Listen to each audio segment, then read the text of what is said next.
Yes, hello everyone. Welcome back to WD18, the Watford fan channel. Welcome to another match reaction. It's finished Watford 3, Birmingham City 0 at Vicarage Road today. Another big win for Watford. That is now 9 wins out of 10. 5 wins on the bounce. We are on an absolute roll at the moment. As always, we're joined by Sam, Elliot, and Mr. Hanson. Hi, Hanson, thank you so much for joining us today. 12:30 in Canada at the moment.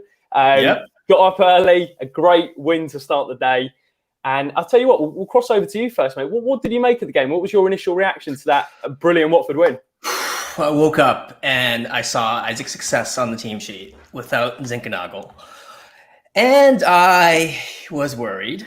But then everything worked out. Everybody played their part, and it was magnificent. Anyone in particular, Hanson, that stood out for you today? You mentioned success back in the team, but there was anyone else in particular? Oh, Chalobah, both sides of the pitch, that great block, that great header. I watched that goal probably 15 times. He goes around everybody, gets the marker right off, open header, bang, right on. That was just beautiful. Nate is back to his best, isn't he? We'll discuss Chalobah in a little second. Before we do get into it, guys, please do leave a like on the video if you enjoyed. Don't forget to leave your comments in the live chat. Thank you to everyone who's watching at the moment. And don't forget to subscribe to the channel if you are new. Sam, thoughts on that one, mate? Another pleasing win. I think there was times where Birmingham put us under some real pressure. Cardiff in my mind after that result. Big up Cardiff. Birmingham put us under some real pressure, but we kind of rode the storm and we took our chances. We were incredibly clinical today. What was your thoughts on today's win? Yeah, so we were speaking on our group chat this morning, and I mentioned in the preview that I thought this was kind of the perfect build-up for a classic championship banana skin, where they had their new manager bounce. We had Sarr and Zinchenko out. Didn't really know about Zinchenko until about an hour before the game. So, I wasn't saying I wasn't confident for the game, but, as a Watford fan, you have that nagging thing in the back of your mind thinking like, all right, our form can't go on forever, and today's going to be the day that it all ends. But I suppose my nerves really were calmed by the early Ken Sema goal. I thought we really set the tone in the game. We matched our press and, we matched them physically as well, which I thought was really important today. And as Hanson said perfectly, I thought every single player today put in a shift. Certain players who we'll come on to later, who perhaps we've criticised in the last few weeks, I thought really stepped up their performances today. So absolutely huge 3 points and absolutely buzzing. You can't not be with Watford at the moment. Yeah, I have to agree, mate. What a day to be a Watford fan. We were saying it just before. With the results going our way, we're on an amazing run at the moment. We're on absolute fire. What a time to be a Watford fan. Elliot, what a time to be at the games as well. Your unbeaten winning run continues. And we said you were we were actually all a little bit nervous, weren't we, going into this one? I think when, as Hanson mentioned, when we saw Sarr wasn't in the team, obviously due to injuries, Zinchenko wasn't in the team, you're thinking, right, this is going to be a difficult test today. From your perspective, being at the game today, what was your take on it? I was just going to say quickly, Elliot, before you carry on. When you're able to, I think from now on we need Elliot as the captain's mascot, walking out next to Nathaniel Chalobah. There's rumours from Cisco that he's going to be on the bench soon. I can't confirm, but yeah, well, in the know. But yeah, I haven't actually had an opportunity to watch any of it back. I only got home sort of half an hour ago, so I haven't actually seen any replays of anything, because this is my sort of fresh reaction from the game. But it was a really good performance again. I don't think we were completely at our best for the whole season, but I think that actually makes it sweeter, if anything, the fact that we put in maybe a 7.5 out of 10 performance, and we convincingly beat a side that is in high spirits. I know it's only one game, but they're on a high. They're on a manager bounce, if you will. So it was just really nice to stop them in their tracks, kill their momentum, get a great early goal. I mentioned in the preview that an early goal is so important, and you could see that really, like Sam said, set the tone. So it was another huge win, hugely important result, and with everything else going our way, it's now looking like a really enjoyable next couple of weeks coming up as we enjoy second over this international break. Yeah, absolutely. It's a weird one, isn't it, Hanson? Do you think the international breaks come at the right time? Because I think you mentioned in some of your tweets that a number of these players look a little bit tired. I think we can all agree on that. But at the same time, the run we're on at the minute, is it the right time to be going into an international break? we can't go on forever, on these tired legs. Both matches, last 2 matches, it's 5 subs, all of them used. Everybody realizes people are tired. Sarr is not available today, probably because not only, he probably picked up an injury, but he's been playing every minute of every game or something like that. If you don't rotate, something's going to happen. It's a hamstring, it's, a quad. If it's not this, it's the other one. So now is a great time, especially coming into the run that we're going to go on. Our next 9 matches are going to be really hard. I think we have the toughest set of fixtures amongst everybody. So if everybody can just, get relaxed for a week, go back in train for a week, and just, heads down for the next 8 games, that's how we do it. Everybody has to be fit. Yeah, absolutely. Sam, I wanted to get your thoughts on some of the standouts today. I mentioned it to Hanson about Nathaniel Chalobah. I saw your tweet about the renaissance of Nate. He is back to his best, isn't he? I mean, this is some of the best football we've seen him play in a Watford shirt. He looks incredible. Today was probably his performance of the season. I think we were all saying that, weren't we, prior to it? Performance of the season. And today, again, was performance of the season. What's changed for Nate? What has clicked? I'm not sure what it is. I just feel like, for me, there's kind of 3 aspects to it. First of all, I feel like Xisco's using him perfectly, exactly the way he needs to be played. Perhaps other managers did not get the best out of him at all. They were trying to get him to do things that, he wasn't able to do. I have to say the name. He was trying to be put into the Etienne Capoue mould. But yeah, that's ticked off the bingo. That's ticked off. And unfortunately, he isn't that. And I feel like Xisco's using him perfectly. I feel like he's playing with such confidence as well now. And that's kind of, I feel like that's probably been influenced as well by having the captain's armband. It allows him to show that sign of leadership, and he's playing like a proper leader. He sets the tone in the middle. He brings us forward. He protects the back four, and he's absolutely magnificent. And the last one is, I don't really want to psychoanalyze Nathaniel Chalobah, but I think it just seems that he's more confident in his body now as well, because there was that. I feel like when players come back from kind of long stints of injury, particularly serious ones like he had, there's kind of perhaps a fear of picking up that injury again. And, that kind of lowers the performance level. And I feel like now he's kind of got that to the back of his mind, and he's now, playing with complete confidence and with complete faith in his body. And I imagine that's having an impact on his performances. Similar question to you, Elliot, about Chalobah. What has clicked? Some people in the comment section are saying Will Hughes next to him, the formation, Xisco's trust in Nate. But for you, what has clicked? Because I think this is some of the best football we've seen from him since the 17-18 season. Yeah, I think absolutely everything's fallen into place to provide him with everything he needs to be the midfielder that we know he is, and that he's had the potential for years now to be. He's had a new head coach come in that trusts him and that uses him in his best position. He's got a teammate in Will Hughes who's come back into the midfield alongside him, and that's a massive confidence boost as well. And he does some of the things that maybe Chalobah doesn't quite do as well, and then Chalobah does things that maybe isn't Will Hughes' strongest point. So that is also really helpful. There's the fact that he was given the captain's armband. He's really leading by example. Daniel Batman said post-match that he's a great leader, great guy. So he gets on with everyone in the dressing room. And I think it's probably great for his teammates to see just how good he is at the moment. And we're saying a lot about him being back to his best. I think this is his best ever. I think this is probably better than we've ever seen him. So I think absolutely everything has fallen into place. And it's great to see that he's reaping the rewards of that, because he's deserved it. And he's the exact midfielder we'll need if we go up to the Premier League next season. And I hope he is. I hope we don't sign. Obviously, hope we sign other players, but I hope he is someone that keeps the starting spot next season, because he massively deserves it, regardless of whether in the Premier League or the Championship. And he's a great leader as well. So it's all round everything perfectly clicking at the moment. Yeah, agreed. Hanson, on Chalobah, it does feel like him getting the captain's armband has galvanised his Watford career. I mean, recently, as the guy said, it's been some of the best football we've seen from him in a Watford shirt. Is it as simple as he's been given the captain's armband and that responsibility has taken his performances up to the next level?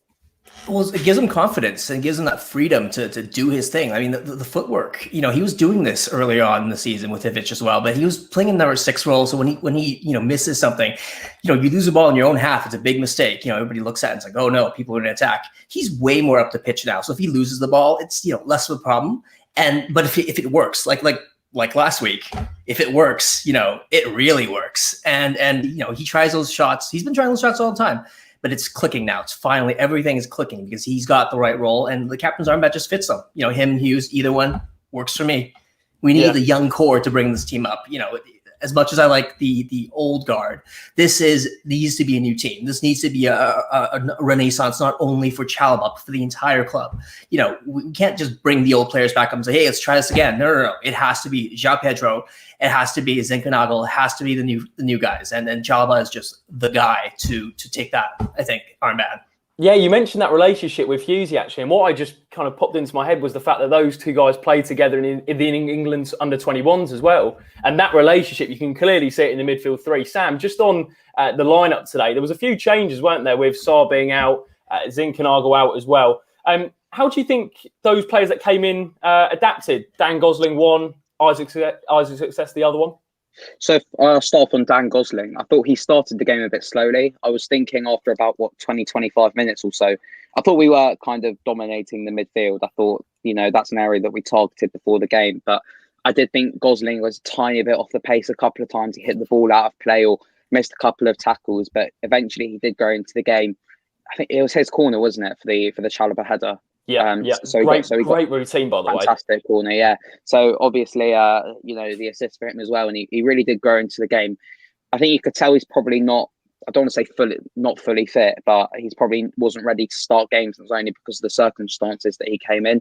But yeah, it was a solid shift from Dan Gosling, and he's going to be another one who's really important for us. And Isaac Success, I was hopeful when he came in.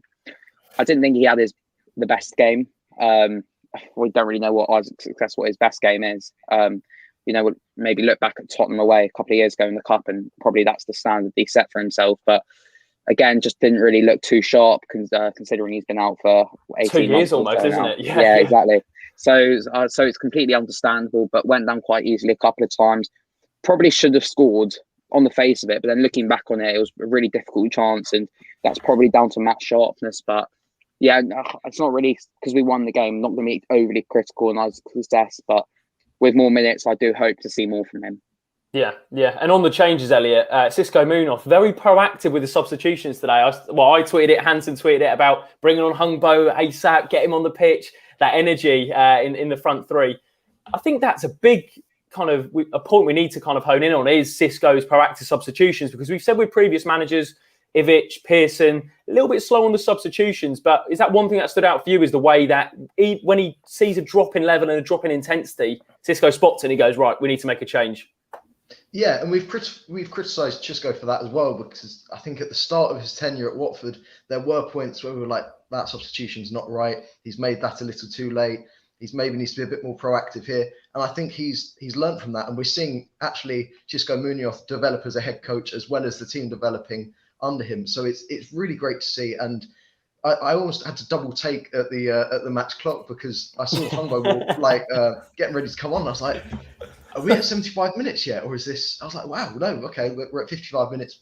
And he made a great impact. And I think that was the right decision. I think it's nice that we've got the fluidity in attack as well to do that. The way we can just go, right, Hungbo on. Hungbo's not a striker. Oh, we've got João Pedro on. He can go at striker. So there's a lot of that fluidity in the team. And he said before that makes his job a lot easier.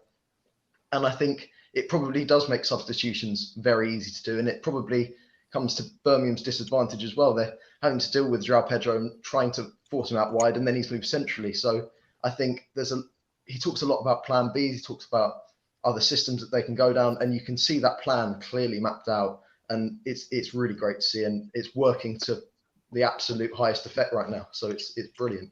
Hanson, what have you made of Xisco Munoz since he's come in? Because I think it's well documented after the commentary game. There was a lot of doubters. I think it was kind of 50-50 split. Some people are saying, right, we need a change now. Others were saying, keep him, trust the process.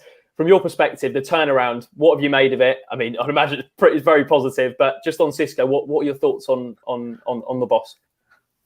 I think the thing he brought to the team that Vic didn't was the team spirit. I mean, he talks about it all the time. Work like a team spirit, work like animals, 110%, like all the cliches. But that really is, we know we have the players. Just put them on the pitch, give them a reasonable formation, keep their spirits up, and they'll perform. And this is what he's done. I mean, I think having Messina back, Ivic didn't have a full proper left back, so he couldn't play 4-3-3. Fair, but he molded himself.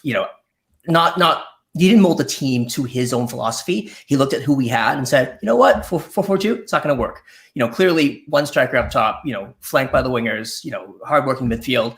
So he adapted really well. He's been really impressive to me. I was not a huge fan for the longest time. Like I wasn't in support of sacking him because I thought it was going to be a lost season if we sacked him. Now at least we have a shot, and now we really have a shot. And I feel like, as you said, like João Pedro, he grew with the team, and he's been better and better as the games were on. And substitutions, fantastic. Let's go. Yeah, and that's the thing, Sam, about kind of the turning point of the season. And I think Cleverly mentioned it on Hive Live about they had a chat about the commentary game. We've gone on this amazing run now. I think it was Paul Hogan on Twitter who said about today's the day. Home to Birmingham 2021 is my away to Brentford 2015. What do you make of that? I think it's an interesting comparison, but it does feel like this moment we had our best player out. We had two of our most creative players out in Sarr and Zinchenko. We've delivered. We've kind of rode the storm with the Birmingham pressure. We've taken our chances so clinically. And as Elliot mentions, we weren't at a 10 out of 10 today, probably about a 7 out of 10 performance. And we've blown a team away 3-0. What do you make of that comparison? Yeah, I feel like it's been a running theme throughout this season that, particularly with the points tally, trying to make those comparisons with our promotion season in 2015. The comparison that I thought was actually Middlesbrough home, the 2-0 win. I just thought that game was the one that put us in the driving seat, a similar time round to this season, and it put it in our hands. And there was just such a positive kind of mood around the place after I think it was Dini and Igalo got those goals that day. And I don't want to get all nostalgic about 2015 again for a season. Sam's going to go and do the Igalo celebration midstream. Run to the end of my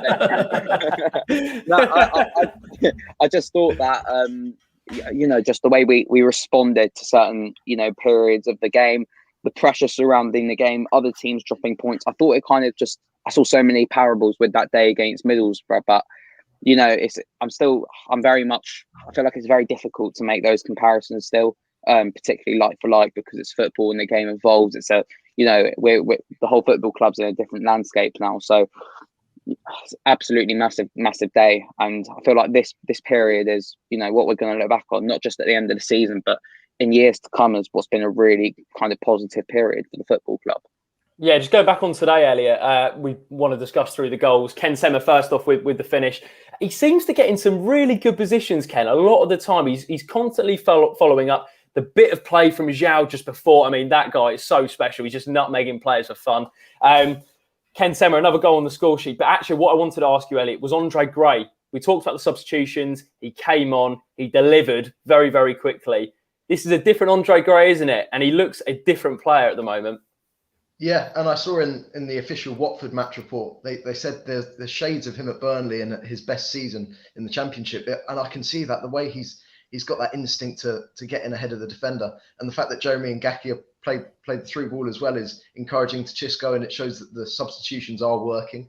It's probably the best thing for a manager to see that you bring on two substitutions and they immediately make an impact. And yeah, Gray just looks really confident at the moment. And it probably does put Xisco under pressure in terms of how he lines up the squad after the international break, because it's difficult to fit João Pedro and Andre Gray in together, especially if you've got Sarr and Zinchenko available and Ken Sema too. So it will be a tough one. But I think whilst Andre Gray is performing to that standard, you need to give him as much game time as possible, as many opportunities to get in front of goal as possible, because this is where we could see him become a consistent goal scorer. It's a really confident finish. You could see how much it meant to him. And overall, in what was ultimately a cameo, he really proved himself. And it makes you wonder perhaps why he didn't start.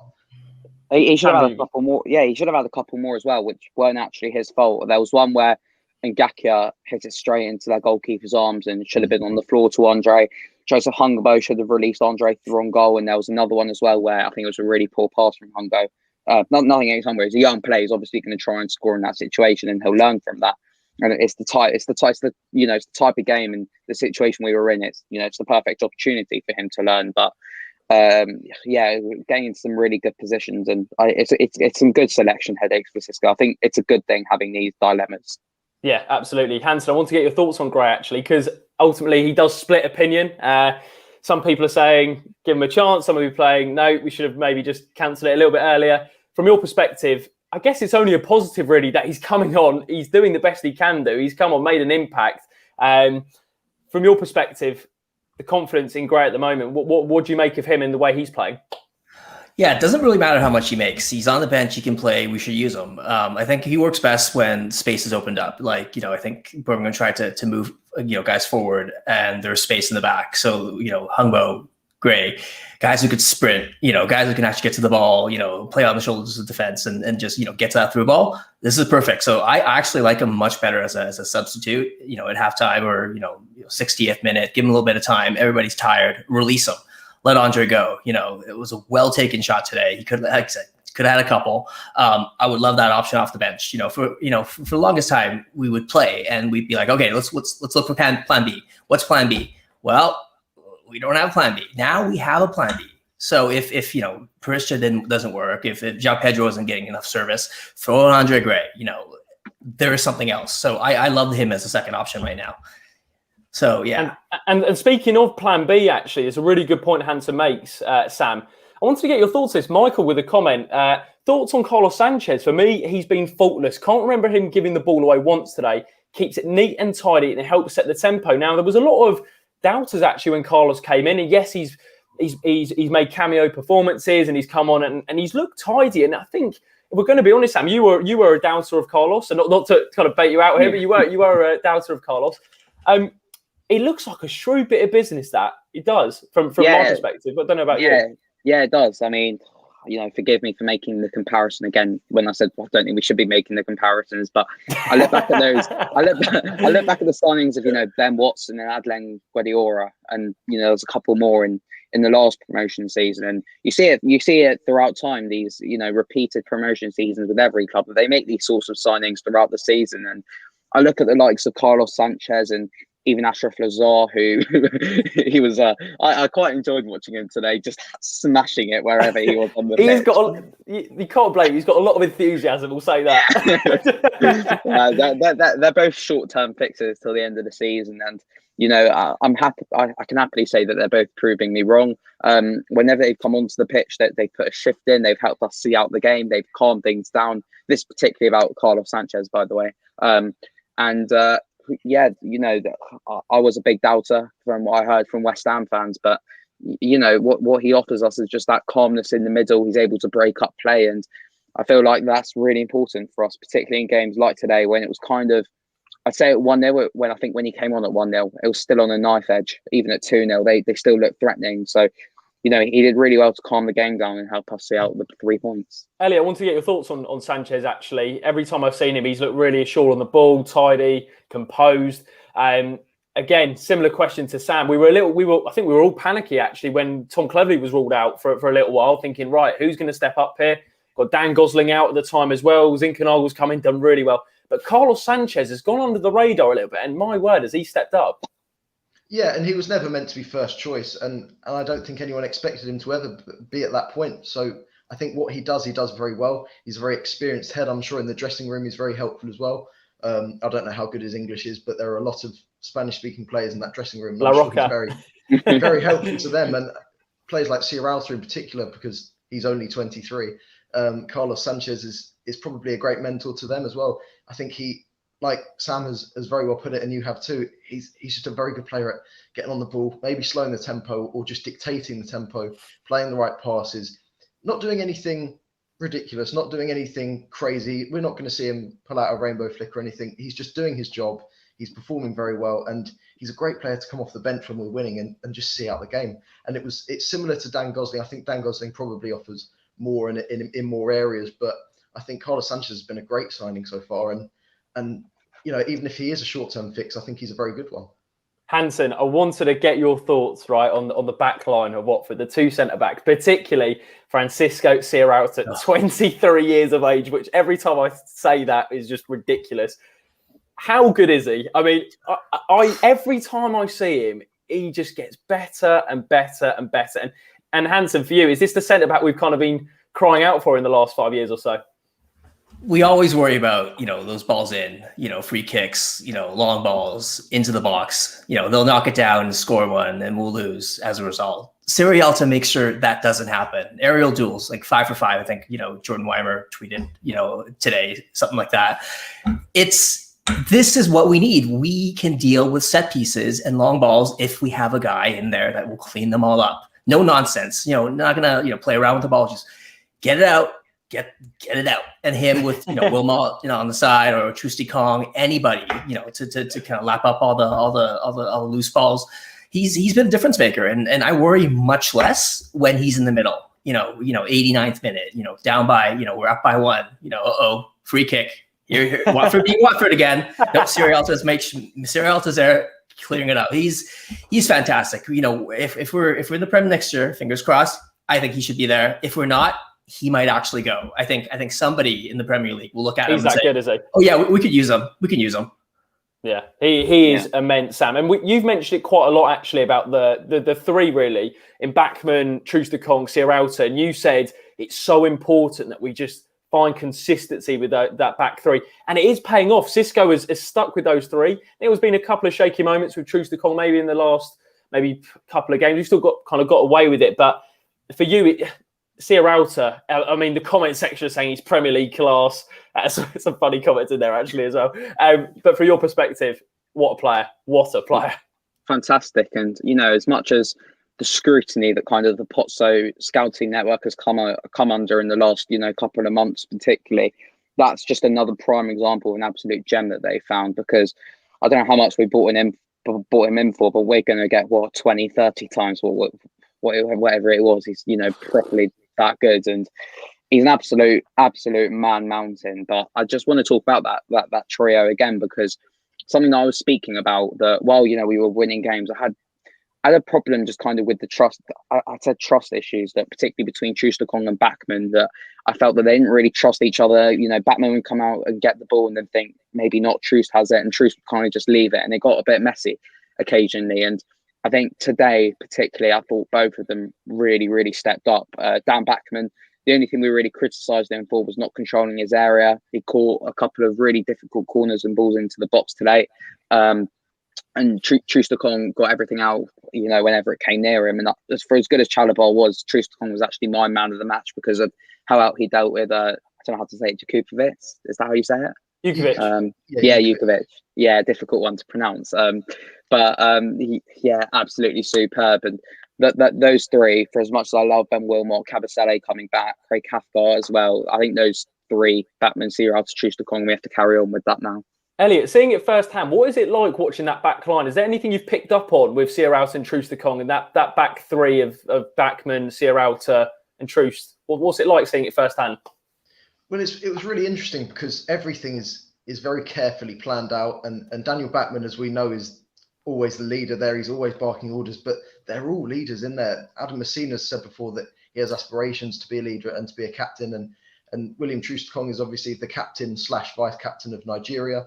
Sierralta, even at a young age, is showing maturity and leadership qualities, and Kiko is also just a very experienced player at right back. So I think it's more how carefully everything's planned out. I actually asked Daniel Bachmann about this after the game, about how they approach a game like that, because Birmingham score a lot of headers, and they said this week they just prepared for that. They made sure that they practiced aerial balls, they made sure that they worked out crosses, and they knew exactly what to do. So I think it is a lot of credit has to go to the coaching staff, but also I think the communication there is really key. We've spoken before about how Troost-Ekong talks to Sierralta in Spanish, I believe. Then Troost-Ekong talks to Kiko in Spanish, and then Sierralta, yeah. Messina in Italian. It's just like some sort of like puzzle. Yeah, and Sierralta will probably talk to Messina in Italian and to Kiko in Spanish. So there's a real bond there, even if it's all probably quite a complicated use of languages. But yeah, I think it's just they've all got that partnership sorted, and I feel bad for players like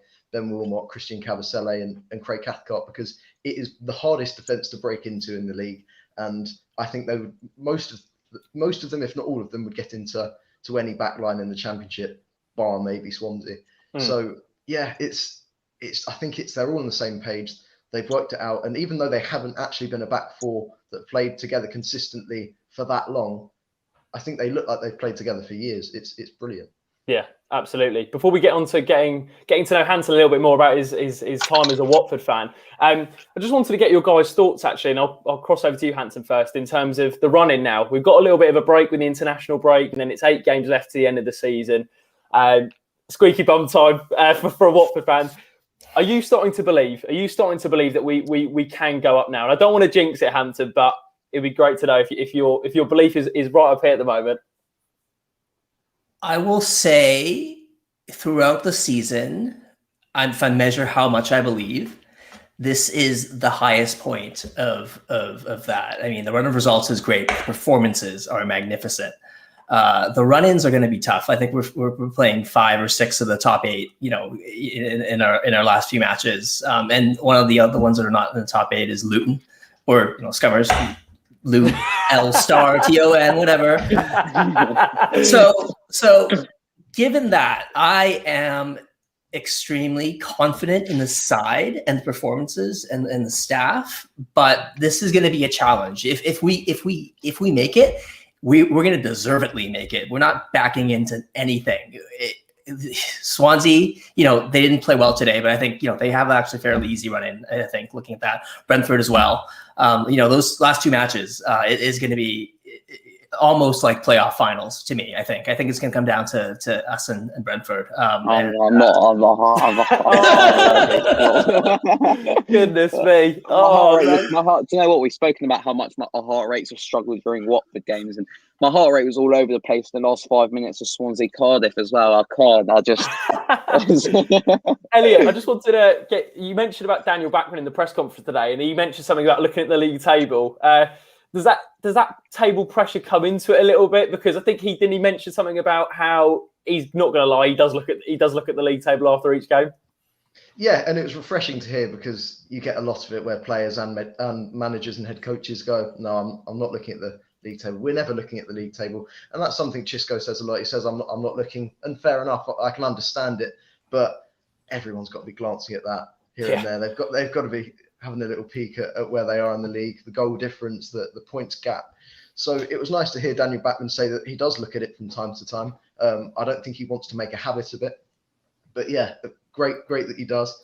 And yeah, it was, I think overall that in his press conference, he spoke a lot about the maturity of the players. He said that, because one question was about Nathaniel Chalobah being a leader, and he said, well, actually, he thinks they're all leaders in the team, and they've all sort of taken up a leadership role this season. So it does sound like they're all supremely confident going into this run-in, but not complacent. That there's always that little underlying thing of, could we be complacent? But it's been pretty much dismissed by both the players and Xisco that they're not going to let any complacency get into it. They understand how difficult the run-in is, and they're just going to try and keep up this consistent, level-headed set of performances. Because there was no point today where I thought, actually, we're letting the lead get away from us, or we're being complacent. It was only really if Birmingham were showing moments of quality that we were ever really threatened. So I think we're just playing very professionally at the moment, very maturely, and we're putting in some very good performances at the moment that are that of teams fighting to be in the Premier League. So that's probably the highest compliment you can give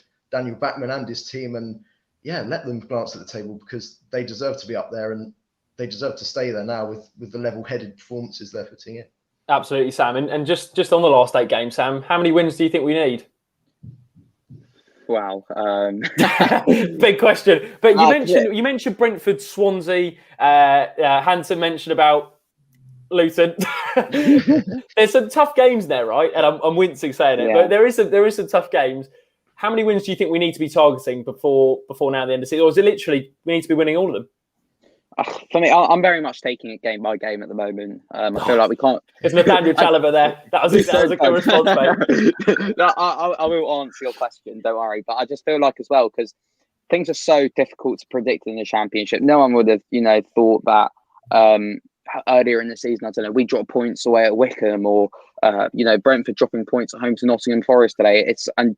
Midweek 2-0 up against Derby and drawing. It's impossible to predict things. And Hanson, I know you said that perhaps Swansea do have the easier kind of run-in, but I don't know if perhaps that might work against them. And I feel like it could work in our advantage, playing against the more difficult teams where they're actually around us, and we can see the impact that these games are having on us, and the stakes and perhaps our performances will kind of rise because of that. I'm going to say 6 wins out of the next 8. I feel like we need to win our next 3 again. I feel like the Sheffield Wednesday, Reading, and then is it Luton after that? Sheffield Wednesday, Middlesbrough, then Reading. Yeah, those 3, and then Luton. then Luton. 4. Then we need to win those 4, all 4 of those. I'll take a point at Middlesbrough actually, because of the position we're in. I'll take a point at Middlesbrough. It's so difficult to call, and yeah, I feel like the international break is coming at a good time. I know there's the whole argument about momentum, but all the players are knackered, and you can tell that by the injuries to Sarr and Zinchenko. So it'll be good just to give them a couple of weeks off and a few days, just to stay at home for a bit. Yeah, just absolutely. On that, sorry, go on. Sorry, Jacob. It just reminded me of what Batman was saying about getting a run of games in the international break and that sort of thing. It was quite funny how he spoke about the run of 5 wins, because he said it's the 5 run of wins after that Bournemouth game, and we were eager to make things right after that. So I think that actually, I don't want to say it was a positive that we lost, because turning point. I'd have much preferred to have won that game, but I think that did give them sort of a kick up the backside, and I think that did give them a motivation. I think it brought the players closer together. I think it ultimately maybe gave some of the players that got a bit hot-headed that day. I think they now have a bit of a reality check, and they're like, right, okay, we need to be professional. So I think actually that Bournemouth game wasn't a turning point necessarily, but it was a really good kick up the backside to actually make us go on this winning run. And I don't think that will just fade away over an international break. And that probably one of the biggest things going into this run-in is the fact that they're eager, they're very hungry to get through this and get through every team they can, and to keep up this win streak, because it means a lot to the players. No one there looks disinterested. Everyone seems to be pulling in the right direction. Yeah. It seems to be a team. It's not 11 individuals, and everyone's playing a part at the moment. So I think that Bournemouth game was actually really, really big to get us where we are now. Yeah, it does. It did feel like the turning point. We'll actually have a video in the international break on the run-in for Watford and the other teams. We'll just dissect that and analyse it heading into the final 8 games of the season. Hanson, it's been an absolute pleasure having you on, mate. A real pleasure. I find the time difference a little bit weird. It's night time here. It's kind of midday over there. But just to wrap up today's match reaction, you've been absolutely brilliant. We wanted to get to know you as a Watford fan a little bit more. So how did the journey start as a Watford fan in Canada?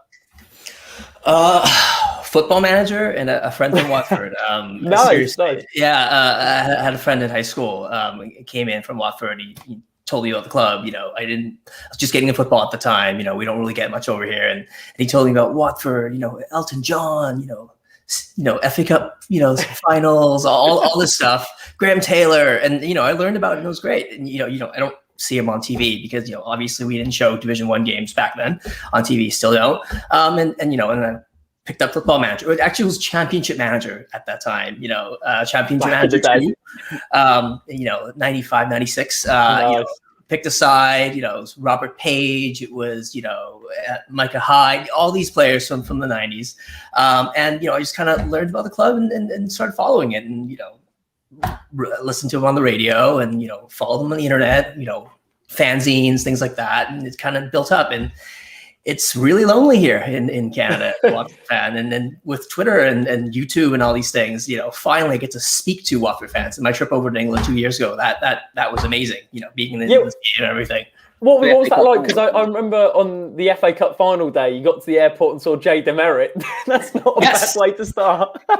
Oh yeah, so I was like, because he was also flying over, obviously on the same flight, for the same thing. So I was like, hey, I know you. And I was wearing it was a Cleverly, shirt from like a few years ago. And I've seen him a couple times in Vancouver. He sticks out. He's not a man that kind of blends in, Yeah. So it was great running into the airport.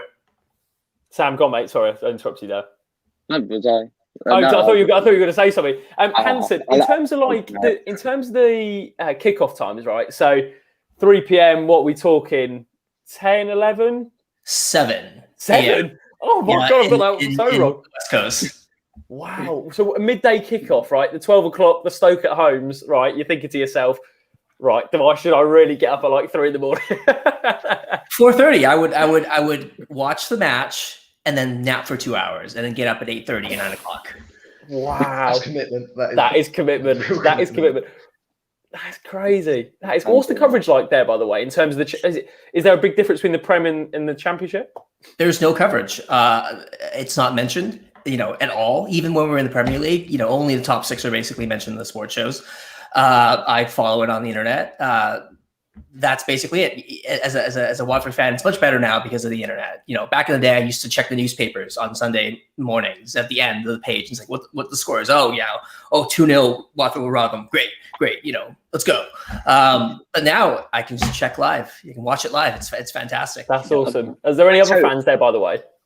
There's a whole bunch of us in BC, out in the other parts of Vancouver, out in other parts of the province. We have a West Coast Hornets Facebook group. I don't know how many of us there are in there, but there's at least 7 or 8, who tweet at each other. That's brilliant. Sam, go on, mate. Yeah, no. So, has your only game you've been to in England the FA Cup final? No, I went to my first match was at Vicarage Fulham 4-1. That's when we set them down. And that was Andre Gray masterclass when he came on, wasn't it? And Will Hughes got an absolute banger. It was the Will Hughes goal. It was amazing. I was like, oh, so good. I can't see it again. I could go back and watch the replays at home. I couldn't. I had to go, wait until I go home, that night to watch it. So, but it was fantastic. The atmosphere, everything. And I was also at the semifinals. I was able to catch those 2 games on my trip, and then I came back for the FA Cup final. But yeah, couldn't have been in the better 2 games. Fulham in the semi-final against Wolves. That is awesome, Hanson. Thank you so much for coming on today, mate. We'll be absolute pleasure to have you on again. Yeah, brilliant stuff. And that is commitment. Absolutely, I can't get my head around the times of the morning. I mean, I could barely get out of bed for uni, let alone at 3 o'clock for a Watford game. But Hanson, thank you so much for coming on today. It's been an absolute pleasure. Great game to get you on, by the way. Watford 3, Birmingham 0. Sam, Elliot, so it's been an absolute pleasure as always. If you did enjoy the live stream, please do leave a like on the video if you enjoyed. Don't forget to comment down below your thoughts. Subscribe to the channel if you're new. You can follow us on Twitter and Instagram at WD18fans. We'll see you very soon. Come on, you on it.